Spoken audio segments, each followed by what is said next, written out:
वक्त आप आराम से बैठकर इस वीडियो को देख रहे हैं, मगर मैं आपको कहूँ, आज जिस जगह पर आप अभी बैठे हो वो जमीन आज से करोड़ों साल पहले 8,500 डिग्री के तापमान से उबल रही थी, या जिस जगह पर आप बैठे हैं वो जगह लाखों सालों तक बर्फ से ढकी हुई थी। ये दोनों बातें सच हैं। इस 15 मिनट की वीडियो के अंदर आप पृथ्वी के 450 करोड़ साल के सफर को देखने वाले हैं। जिस जगह आज हमारा सौरमंडल है, वहाँ विभिन्न प्रकार की गैस और धूल के बादल हुआ करते थे।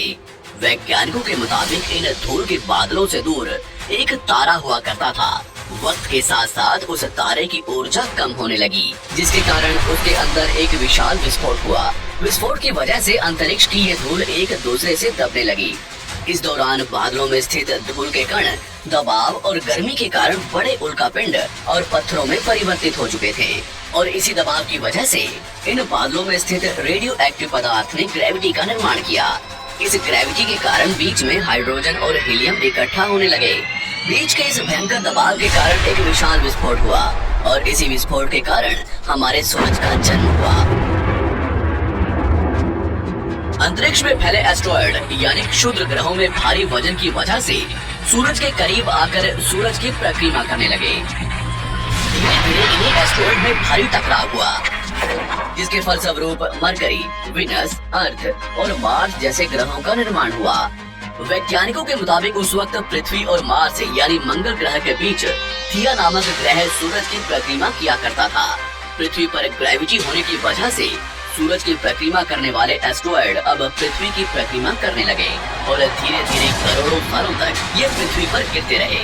और ऐसी घटना हमारे पड़ोसी ग्रह थिया पर भी हो रही थी, जिसके कारण थिया पृथ्वी के और करीब आने लगा और आकर पृथ्वी से टकराया। इस भयंकर टकराव की वजह से पृथ्वी के हिस्से कणों के रूप में अंतरिक्ष में फैल गए और एक रिंग्स की तरह पृथ्वी की परिक्रमा करने लगे। इन्हीं परिक्रमा करते हुए कणों में टकराव होने लगा, जिसके कारण हमारे चांद का निर्माण हुआ। उस वक्त पृथ्वी पर सिर्फ एक ही समुद्र हुआ करता था, और वो था 1900 डिग्री सेल्सियस के तापमान पर उबलते हुए लावे का। उबल रही थी वो सारी चीजें जिसे आज आप अलग अलग नाम से जानते हैं। वक्त के साथ साथ पृथ्वी धीरे धीरे ठंडी हो रही थी, जिसके कारण पृथ्वी के भारी तत्व जैसे धातु और रेडियो एक्टिव पदार्थ पृथ्वी के केंद्र में जाकर इकट्ठा हो गए, और हल्के पदार्थ पृथ्वी की सतह पर आ गए। लाखों सालों तक पृथ्वी पर उल्कापिंडों की बरसात हुई, और इन गिरते हुए उल्कापिंडों में जमा था नमक, मिनरल्स और पानी। करोड़ों सालों तक इन उल्कापिंडों की बरसात होती रही, और धीरे धीरे पृथ्वी की ऊपरी सतह पानी से ढकने लगी। वैज्ञानिकों के मुताबिक यही वो वक्त था जब दूर गहरे पानी के अंदर निकलते ज्वालामुखियों से पहली बार सूक्ष्म जीवों का निर्माण हुआ। लाखों सालों बाद एक वक्त ऐसा आया जब पृथ्वी की पूरी सतह पानी से ढक चुकी थी। हमारी पृथ्वी के सबसे अंदर का कोर रेडियो एक्टिव पदार्थ से बने होने की वजह से हरदम गर्म होता रहता है, लेकिन जब भी पृथ्वी की ऊपरी जमीन ठंडी हो जाती है, तब पृथ्वी के अंदर की गर्मी बाहर नहीं निकल पाती, जिसके कारण ज्वालामुखियों का निर्माण होता है। और उस वक्त कुछ ऐसा ही हुआ। पानी से ढकी हुई पृथ्वी पर हजारों की तादाद में ज्वालामुखी निकलने लगे, और आने वाले लाखों सालों तक इन ज्वालामुखियों का निकलना जारी रहा, जिससे पानी के ऊपर जमीन का निर्माण हो रहा था। इस वक्त भी पृथ्वी पर वातावरण न होने की वजह से अंतरिक्ष से उल्कापिंडों की बरसात हो रही थी। आज से लगभग 300 करोड़ साल पहले पृथ्वी पर ऐसा वक्त आया जब पृथ्वी का वातावरण लगभग स्थिर होने लगा था। ज्वालामुखी निकलने धीरे हो गए थे, और पृथ्वी का एक दिन 12 घंटे का हुआ करता था। साल बीतते गए, और धीरे धीरे ये सूक्ष्म जीव विकसित होते गए और समूह में रहने लगे। आज से लगभग 250 करोड़ साल पहले पहली बार पृथ्वी पर ऐसे जीवों का निर्माण हुआ जो जीने के लिए ये पानी के अंदर के मिनरल्स यानी खनिज पदार्थ और धूप का इस्तेमाल करते थे, और मल त्याग के रूप में ऑक्सीजन बाहर निकालते थे। इस वक्त तक पृथ्वी पर ज्यादातर ज्वालामुखी निकलने बंद हो चुके थे, और इन माइक्रोबैक्टीरिया की वजह से वातावरण में ऑक्सीजन की मात्रा बढ़ रही थी। वातावरण में ऑक्सीजन बढ़ने की वजह से पृथ्वी का वायुमंडल बनना शुरू हुआ, और आने वाले हजारों सालों तक वातावरण में ऑक्सीजन की मात्रा बढ़ती रही, इसकी वजह से पृथ्वी के ज्यादातर हिस्सों में ये सूक्ष्म जीव फैल गए। हजारों सालों बाद एक वक्त ऐसा आया जब पृथ्वी में ज्यादा ऑक्सीजन बढ़ने के कारण ये सूक्ष्म जीव मरने शुरू हो गए। उस वक्त तक पृथ्वी का वातावरण ठंडा होने के साथ साथ ऑक्सीजन से भी भर चुका था, जिसके कारण जमीन और वातावरण में स्थित आयरन यानी लोहे की मिनरल्स पानी में स्थित ऑक्सीजन से रिएक्ट होने लगे। और एक वक्त ऐसा आया जब पृथ्वी की जमीन आज के मार्स के जैसे लाल हो चुकी थी।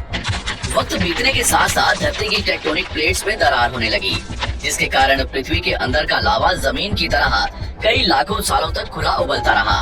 और यही वो कारण था जिसके कारण पृथ्वी के वातावरण में कार्बन डाइऑक्साइड की मात्रा बहुत बढ़ गई और पृथ्वी पर एसिड की वर्षा शुरू हो गई। एसिड रेन की वजह से पृथ्वी का तापमान घटने लगा और तापमान इतना घटा कि पृथ्वी के ऊपर स्थित पानी बर्फ में परिवर्तित होने लगा। पृथ्वी पर पहली बार भयंकर आइस एज आया। इस वक्त पूरी पृथ्वी सफेद बर्फ से ढक चुकी थी। आमतौर पर जब धरती पर सूरज की किरणें गिरती हैं, तब जमीन उन किरणों को सोख लेती है, मगर क्योंकि पूरी पृथ्वी बर्फ से ढक चुकी थी और क्योंकि बर्फ सफेद और चमकीली होती है, जिसके कारण सूरज की किरणें धरती पर गिरने के बाद वापस चली जाती थी। इसी कारण से पृथ्वी कई लाखों सालों तक बर्फ से ढकी रही, मगर फिर से पृथ्वी के अंदर स्थित गर्मी ज्वालामुखी के रूप में निकलना शुरू हो गई और इन ज्वालामुखियों से निकलने वाली गर्मी ने बर्फ को पिघलाना शुरू कर दिया। इसी बीच पृथ्वी की गहराई में बचे कुछ सूक्ष्म जीव धीरे धीरे बदल रहे थे और अब वो ऑक्सीजन को अपने शरीर को बड़ा और जटिल बनाने के लिए इस्तेमाल करने लगे थे। इस बीच पानी में अलग से भी छोटे समुद्री पौधे निकलने शुरू हो चुके थे। बाहर जैसे जैसे ज्वालामुखी निकल रहे थे, वैसे वैसे वातावरण कार्बन डाइऑक्साइड की वजह से गर्म हो रहा था। वक्त के साथ साथ बर्फ तो पिघलने लगी, मगर धरती पर फिर से एसिड की वर्षा शुरू हो गई, जिसके कारण फिर पृथ्वी ठंडी होने लगी और फिर पृथ्वी की ज्यादातर सतह बर्फ से ढक गई। ऐसा बार बार कई हजारों सालों तक होता रहा और इसी कारण से अब समुद्री जीव धीरे धीरे वातावरण के हिसाब से विकसित हो रहे थे। इस बीच कई सारे जीव और समुद्री जंगल विलुप्त हो गए, मगर जो बच गए वो धीरे धीरे पृथ्वी के बदलते तापमान के हिसाब से ढलते गए और अब हजारों सालों बाद समुद्री पेड़ बर्फ की वजह से पूरी तरह से मरते या सूखते नहीं थे। अब सूक्ष्म जीव समुद्री जीव बन चुके थे। जब फिर से ज्वालामुखियों ने पृथ्वी की बर्फ को पिघलाना शुरू किया, तब ये समुद्री पेड़ जल्दी विकसित होकर फैल गए। धीरे धीरे वातावरण में ऑक्सीजन की मात्रा बढ़ने लगी और पृथ्वी पर होने वाली एसिड की वर्षा कम होने लगी। वातावरण में ऑक्सीजन आने की वजह से पृथ्वी की ओजोन लेयर मोटी होने लगी और आज से लगभग 47 करोड़ साल पहले पृथ्वी की ऊपरी सतह पर पहली बार मोसोस नामक प्लांट उगना शुरू हुआ। वक्त के साथ साथ जमीन पर अलग अलग प्रकार के पौधे और पेड़ उगना शुरू हुए। एक वक्त ऐसा आया जब जमीन के पेड़ों की लंबाई लगभग 80 से 100 फीट जितनी या आज के 5 से 6 मंजिला बिल्डिंग जितनी ऊंची हो चुकी थी। ये वो वक्त था जब समुद्री जानवर समुद्र से बाहर निकल रहे थे और जमीनी जानवरों में परिवर्तित हो रहे थे। धरती की ज्यादातर जमीन एक जगह इकट्ठी हो चुकी थी, जिसे आज हम पैंजिया महाद्वीप के नाम से जानते हैं। पृथ्वी का वातावरण और तापमान लगभग स्थिर हो चुका था और अब करीब 21 से 23 घंटे का दिन हुआ करता था। अब समुद्री जीव पानी से बाहर रहने लगे थे और वातावरण के हिसाब से उनके शरीर का रंग रूप बदल रहा था। धीरे धीरे ये जमीनी जानवर डायनासोर्स में परिवर्तित हो गए। जिन डायनासोर्स ने पेड़ पौधे खाने शुरू कर दिए, उनका शरीर लंबा और विशाल रूप से विकसित होने लगा। कुछ डायनासोर्स शिकार किया करते थे, इसके कारण वे छोटे और तेज होते चले गए।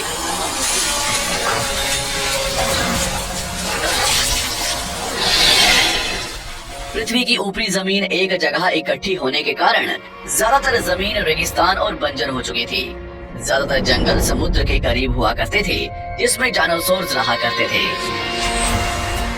आज से लगभग 20 करोड़ साल पहले पैंजिया महाद्वीप टूटना शुरू हो गया।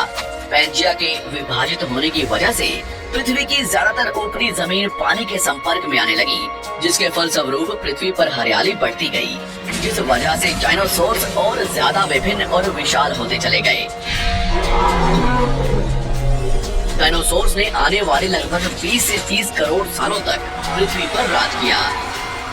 उस वक्त डायनासोर्स समुद्र से लेकर जमीन और आसमान तक पूरी पृथ्वी पर राज किया करते थे।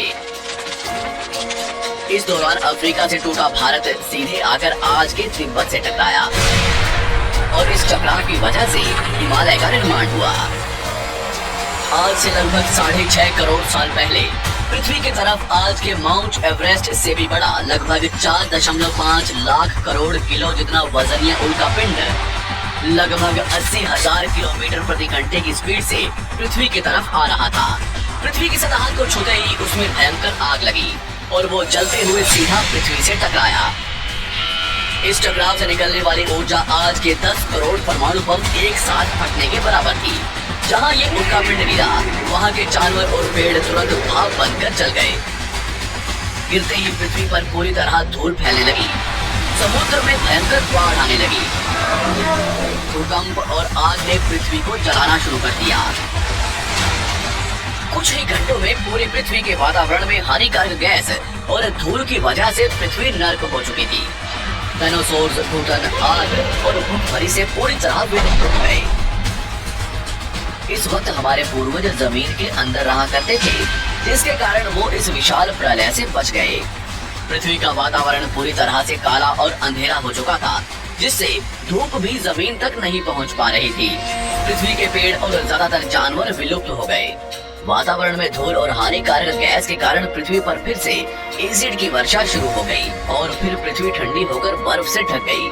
लेकिन इस बार पृथ्वी की बर्फ लाखों सालों तक नहीं जमी रही और 80 से 90 हजार साल बाद ये बर्फ पिघलनी शुरू हो गई। जैसे ही धरती पर वातावरण फिर से पहले जैसा होने लगा, वैसे ही ये छोटे जीव जमीन से बाहर आना शुरू हो गए। उस वक्त पृथ्वी की बर्फ पिघलनी शुरू ही हुई थी, जिसके कारण अफ्रीका में घने ठंडे जंगल हुआ करते थे और इसी बीच ये जमीनी जीव बंदरों में परिवर्तित हुए।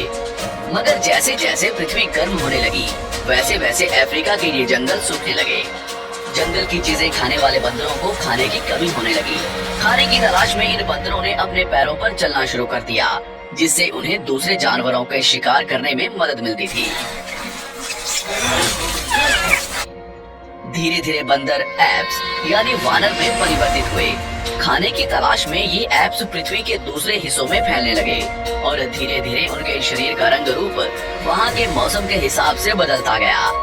वक्त के साथ साथ हम आदिवासी बने। हमने हथियारों से लेकर आग का आविष्कार किया।